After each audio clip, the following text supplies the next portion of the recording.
Assalamualaikum warahmatullahi wabarakatuh. Selamat pagi.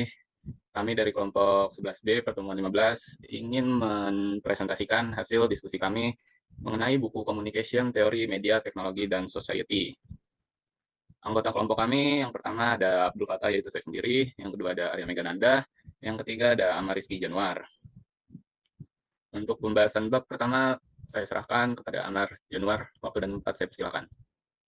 Baik, untuk bab satu yaitu era media kedua, dalam beberapa tahun terakhir, perbincangan luas mengenai dunia maya telah membawa perhatian baru pada gagasan bahwa penelitian media seharusnya tidak terlalu fokus pada isu-isu yang berkaitan dengan media pesan dan lebih banyak lagi tentang teknologi komunikasi sebagai jenis lingkungan sosial. Orang-orang yang hidup dalam masyarakat informasi tidak hanya menjumpai dan menggunakan teknologi informasi dan komunikasi. Sebaliknya, cara bertindak mereka semakin dipengaruhi oleh teknologi ini. Mereka bukanlah alat melainkan lingkungan. Slide selanjutnya.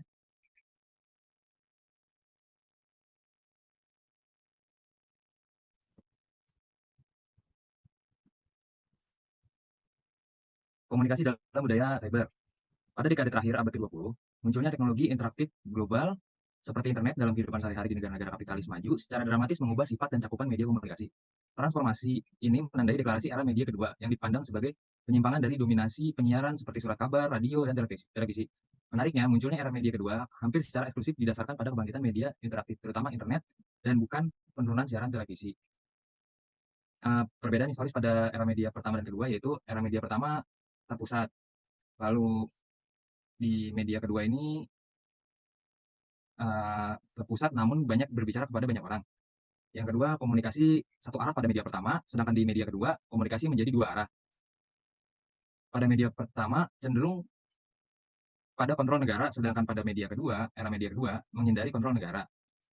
Selanjutnya, peserta terfragmentasi dan dibentuk dengan satu masa di media pertama, era media pertama, lalu di yang kedua peserta terlihat mempertahankan individualitasnya, mempengaruhi kesadaran di era pertama, lalu mempengaruhi individu pengalaman ruang dan waktu di era kedua. Selanjutnya. uh, di bab 2 yaitu teori media penyiaran, memahami siaran dan jaringan sebagai arsitektur komunikatif yang berbeda juga memerlukan beberapa perbedaan mendasar mengenai jenis efek komunikasi yang bersifat internal di dalamnya. Perbedaan antara komunikasi transmisi dan ritual merupakan perbedaan yang memberikan cara yang berguna untuk mengklasifikasikan berbagai jenis perspektif mengenai media penyiaran yang muncul pada abad ke-20. Perspektif-perspektif ini secara kualitatif berhubungan dengan berbagai jenis proses komunikatif yang terlihat di media massa, dan secara umum berkaitan dengan konten versus bentuk. Pandangan transmisi sejauh ini merupakan pandangan yang paling dominan dan baru-baru ini dikritik karena dianggap terlalu berlebihan. Nah, industri kebudayaan mempunyai semua ciri produksi kapitalis.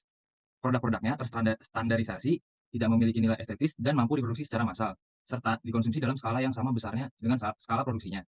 Konsekuensi utama dari masifikasi budaya ini bagi Adorno dan Horkheimer memiliki implikasi yang besar terhadap penerimaan estetika.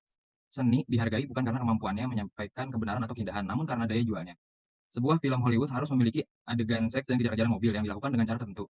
Novel kontemporer harus memiliki jumlah elemen minimal agar bisa menjadi bestseller. Selanjutnya, media sebagai alat ideologi. Pendirian ideologi ini dikembangkan oleh Marxis Italia Antonio Gramsci.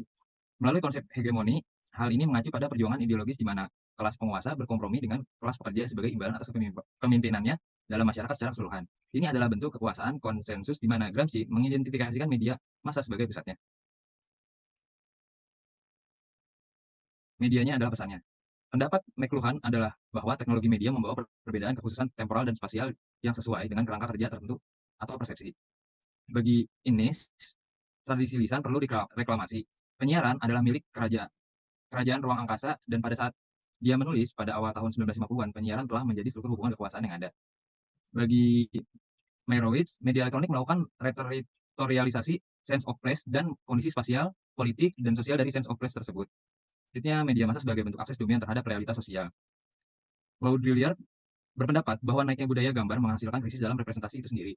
Dalam masyarakat media, proses penandaan tidak lagi ditopang oleh metafisika, kehadiran, atau janji untuk memulihkan makna orisinal, autentik, atau istimewa. Selanjutnya. Selanjutnya bab 3, teori masyarakat siber. Istilah cyberspace pertama kali muncul pada masa profetik tulisan fiksi William Gibson. Paling sering digunakan saat ini secara bergantian dengan internet. Beberapa pemikir telah menunjukkan bahwa hal itu dapat diterapkan dalam arti yang lebih luas untuk mencakup serangkaian lingkungan yang dibentuk secara teknis di mana individu tidak mengalami suatu lokasi dapat direduksi menjadi ruang fisik. Selanjutnya, pengertian teori. Tidak seperti teori penyiaran yang sudah ada sejak lama, teori masyarakat siber atau era kedua pada umumnya masih sangat baru karena internet sebagai teknologi komunikasi jaringan elektronik yang paling spektakuler baru ada secara global dalam bentuk yang tersedia di dalam negeri sejak tahun 1991. Studi komunikasi masih dalam proses memformalkan domain penelitian baru ini. Sebagai teori, mulai dari jurnalistik hingga akademis, telah berkembang pesat. Seperti revolusi internet itu sendiri, laju pertumbuhan literatur tentang teknologi komunikasi baru sangatlah dramatis. Sama halnya dengan percepatan perubahan teknologi. Literatur dirincikan oleh sifat impulsif yang mendesak yang menghasilkan banyak generalisasi dan klaim pengetahuan yang menjadi mubazir pada tingkat yang sama. Teknologi informasi itu sendiri. Selanjutnya bab 4, interrelasi antara penyiaran dan jaringan komunikasi. Fakta bahwa internet sebagai teknologi komunikatif belum menandakan matinya radio, TV, surat kabar atau media penyiaran lainnya masyarakat informasi terikat pada fakta bahwa teknologi penyiaran dan teknologi jaringan, sebagaimana akan kita lihat saling bersifat konstitutif. Komunikasi penyiaran dan komunikasi interaktif juga berjalan bersama karena keduanya mempunyai ciri-ciri sentral yang sama, yaitu masing-masing aspek komodifikasi komunikasi. Hal ini mewujudkan dalam 4 cara. Yang pertama sebagai teknologi urbanisasi, yang kedua sebagai teknologi privatisasi bergerak, yang ketiga dengan kemungkinan adanya bentuk-bentuk perluasan hubungan sosial, dan yang terakhir sebagai agen proses komunikasi yang saling terkait. Jika kesinambungan ini disadari, banyak klaim sosial dan politik dari perspektif era media kedua yang terguncang. Penonton tanpa teks. Arti di mana audiensi kemungkinan tanpa teks adalah terkait dengan pertumbuhan komunikasi jaringan yang dibarengi dengan peningkatnya tingkat partisipasi audiens. Yang kedua, kembalinya teori medium. Pada tahun 1994, Meyerowitz mengukakan bahwa teori medium generasi kedua dimulai pada akhir tahun 1980-an dengan beragam analisis teknologi media.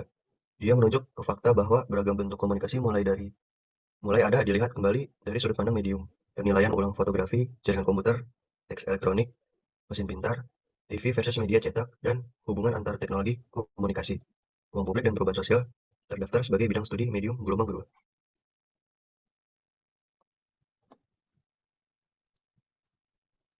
Bab 5, interaksi versus integrasi. Bentuk-bentuk integrasi. Yang pertama, transmisi versus pandangan ritual komunikasi. Ketertarikan baru terhadap teori medium sejak dimulainya komunikasi internet telah menjadi tantangan terhadap transmisi atau transportasi yang dominan. Yang kedua, komunikasi logosentris. Logosentrisme adalah sebutan yang dikembangkan Derrida untuk mencirikan bagaimana komunikasi di dunia barat selalu ditandai oleh keinginan yang sangat kuat untuk kehadiran diri di sini dan saat ini. Ini biasanya melibatkan pencarian asal-usul yang hilang sebuah kata utama atau pemikiran yang bermakna. Yang ketiga, metafisika tanda. Kritiknya Derrida terhadap konsep komunikasi logosentris ada pada titiknya paling jelas dalam penjelasannya tentang Saussure 2. Saussure adalah salah satu pemikir pertama untuk mengeksplorasi kestabilan hubungan antar penanda. Tanda pada halaman A bunyi di udara dan petanda konsep berpikir. Selanjutnya, interaksi. Sesuai ringkasan Thomson pada tabel 5.2, dua bentuk siaran justru merupakan fitur yang dikritik oleh para pemikir era media kedua. Para pemikir era media kedua sangat kritis terhadap fakta bahwa memang ada agen yang berdiri di antara pengirim dan penerima pesan. Sekarang, konsep modis disintermediasi yang muncul belakangan ini, literatur sepenuhnya dibatasi oleh penolakan terhadap mediasi oleh agen. Konsep ini terutama terbatas pada menggambarkan fungsi ekonomi media dalam menghubungkan pembeli dan penjual, namun juga memperluas fungsi budaya media. Bentuk-bentuk interaksi, yang pertama adalah masalah dengan mediasi, yang kedua hampir semua literatur dunia maya dibingkai oleh model interaksi sosial, yang ketiga timbal balik tanpa interaksi disiarkan. Selanjutnya bab 6 ada telekomunitas. Tonis, Bell, dan Newby membedakan antara 3 bentuk komunitas yang berbeda. Yang pertama, komunitas yang berdekatan secara geografis. Yang kedua, komunitas dengan subsistem sosial yang terlokalisasi. Yang ketiga, komunitas yang terdapat rasa kebersamaan yang populis sehingga rasa memiliki dan niat baik digambarkan sebagai persekutuan. Gemeinschaft adalah sebuah bentuk kesatuan dalam pluralitas yang merupakan ikatan erat kehidupan bersama yang intim, pribadi, eksklusif seperti sebuah keluarga. Gesellschaft adalah kehidupan publik, itu adalah dunia itu sendiri. Seseorang masuk ke Gesellschaft atau masyarakat seperti seseorang masuk ke negara asing. 4. Zaman virtual. Seperti yang diuraikan oleh Oswald, pandangan fenomenologis tentang spasial dan pengalaman, Stone dibagi menjadi 4 zaman komunitas virtual. Era pertama menyatukan pertukaran intelektual yang bertahan hingga saat ini di universitas. Era kedua berasal dari media massa. Era ketiga adalah jaringan internet, community online pada bulan Mei 1978. Era keempat dalam komunitas virtual Stone didasarkan pada Matrix Gibson. Studi kasus. Salah satu kelompok kuliah kerja nyata yang dilaksanakan mahasiswa UPI Kampus Sumedang pada bulan November 2020 adalah di SD Negeri 1 Karangmukar, Kecamatan Karangsumbung, Kabupaten Cirebon. Karena kurangnya informasi dan sosialisasi seputar penggunaan aplikasi Zoom Meeting sebagai media sosialisasi pembelajaran daring di masa pandemi. Sekolah ini termasuk salah satu sekolah yang belum menerapkan pembelajaran melalui aplikasi. Dalam rangka mensosialisasikan penggunaan aplikasi Zoom Meeting dalam pembelajaran di masa pandemi, kami dari kelompok terbatas KKN 2020 yang memutuskan untuk melaksanakan KKN di sekolah ini, menyusun program kerja. Pihak sekolah dan guru SD Negeri 1 Karangmukar menjawab dengan baik dan sangat mendukung ketika kami menguraikan program kerja tersebut, karena mereka juga berpendapat pentingnya diadakan sosialisasi ini untuk membantu pembelajaran di masa pandemi ini. Setelah berkoordinasi, pihak sekolah segera menginformasikan kepada orang tua bahwa kegiatan sosialisasi ini akan dilakukan, dan orang tua langsung memberikan reaksi positif terhadap hal tersebut. Dengan adanya pengenalan tentang aplikasi Zoom Meeting menjadikan SD Negeri 1 Karangmukar memasuki era media kedua. Sekian presentasi dari kelompok kami. Apabila ada kesalahan, kami mohon maaf. Wassalamualaikum warahmatullahi wabarakatuh.